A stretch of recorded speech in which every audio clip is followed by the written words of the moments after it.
আবারও মালদায় চলল গুলি। বৌদিকে বিয়ের প্রস্তাব দিতে গিয়ে গুলিবিদ্ধ দেওর। চাঞ্চল্য এলাকায়। কালিয়াচকের পর হরিশ্চন্দ্রপুর, ফের গুলি চলল মালদায়। মঙ্গলবার মাথায় গুলি লেগে নিহত হয়েছেন এক যুবক। নিহত যুবকের নাম সাদ্দাম হোসেন, বাড়ি হরিশ্চন্দ্রপুর থানার রাঙ্গাইপুর গ্রামে। পরিবারের সদস্যদের কথায় প্রতিদিনের মতো এদিনও সাদ্দাম ইটভাটার উদ্দেশ্যে বাড়ি থেকে বেরিয়েছিলেন। তিনি ইটভাটার মালিক, কিন্তু ভাটায় যাওয়ার আগে তিনি খোকারা গ্রামের সাকিলা খাতুনের বাড়িতে ঢোকেন। সাকিলা সম্পর্কে তার বৌদি। এদিন বৌদির বাড়িতেই গুলিবিদ্ধ হন তিনি। সাকিলার দিদির বক্তব্য, তার বোনকে এদিন বিয়ের প্রস্তাব দিয়েছিলেন সাদ্দাম, কিন্তু তার বোন বিবাহিতা, একটি মেয়ে রয়েছে। সাদ্দামও বিবাহিত, তারও সন্তান রয়েছে। তা সত্ত্বেও এদিন সাদ্দাম তার বোনকে জানান বিয়ের প্রস্তাবে রাজি না হলে তিনি আত্মহত্যা করবেন। সে সময় বৃষ্টি চলে আসায় বোনও তিনি ঘরের ভেতরে ঢুকে পড়েন। তখনই একটি আওয়াজ শোনা যায়। বাইরে বেরিয়ে দেখেন সাদ্দাম পড়ে রয়েছেন, তার মাথার ডান দিকে গুলি লেগেছে। এদিকে গুলির শব্দ পেয়ে গ্রামবাসীরা ছুটে আসেন।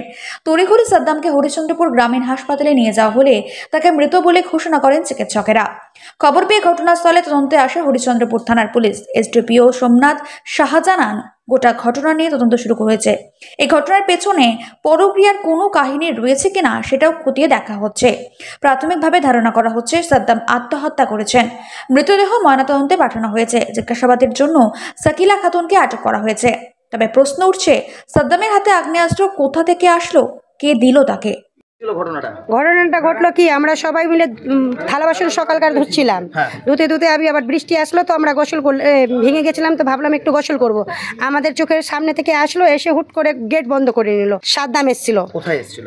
এখানে আসলো আমার বোনের কাছে। এখানে এসেছিল সাদ্দাম, আমার বোনকে বিয়ে করবে বলছে। আমার বোন বলছে না, আমি বিয়ে কেন করবো, আমার স্বামী আছে, বাচ্চা আছে।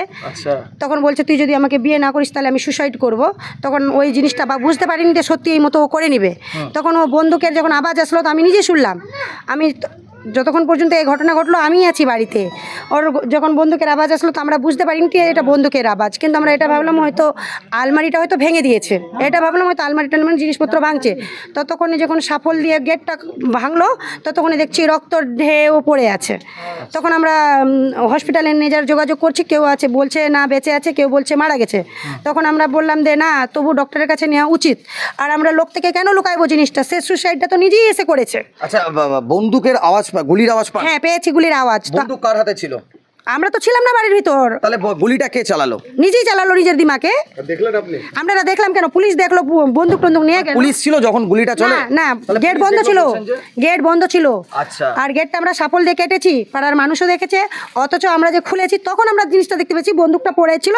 বন্দুকটা পড়ে থাকার পর তখন বুঝতে পারছি, মানে একটা বিছানায় গুলিও ছিল, নতুন ভালো বিছানা করার মানে উপরে এটা পড়া ছিল বন্দুকের গুলিটা। তখন পুলিশ সব আসলো, তখন আমি ওকে ডক্টরের কাছে নিয়ে যাওয়ার ব্যবস্থা করলাম। আচ্ছা, বলছি সাদ্দাম তো মারা গিয়েছে? আমি এটা বলতে পারছি না, কেউ বলছে মারা গেছে, কেউ বলছে একটু মানে নিঃশ্বাস চলছে। আচ্ছা, বলছি যে আপনার কি বোনকে বিয়ে করার কথা ছিল? হ্যাঁ, বিয়ে করার কথা ছিল না, মানে ওর দেওর হলো, তো অশান্তি হতো বাড়িতে, তো এখানে ও বাড়ি করেছে এবং ওর শ্বশুর বাড়িতে যাতায়াত করতো, তো ওর সাথে কথাবার্তা হতো, কিন্তু এই কথা ছিল না যে আমি বিয়ে করব। কথা হওয়ার মানে এটা নেই যে আমি তোমাকে বিয়ে করব। আমার বোনের একটা মেয়ে আছে, স্বামী আছে, পরিবার আছে, তার সত্ত্বেও কি করে ও বিয়ে করবে? তার কি নিজের দেওয়ার সাদ্দাম হোসেন? হ্যাঁ, মানে গোষ্ঠীর সবাই একই, মানে ওখানে সে বিয়ে করবে না বলে কি? না, বিয়ে করবে ওকে। ও বললো কি যে না, আমার পরিবার আছে, তোমারও পরিবার আছে, বিয়ে কেন করব? বিয়ে করাটাই কি সব কিছু মানুষের নাকি?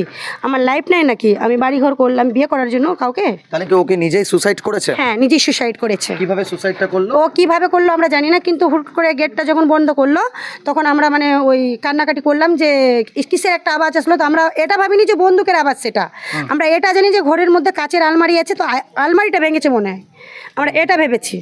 কিন্তু যখন গেটটা সবাই ভাঙলো মিলে, তখন ভিতর দিকে গিয়ে দেখছি রক্ত ঢেউ ওখানে, এবং প্লাস ওখানে বন্দুক পড়া আছে।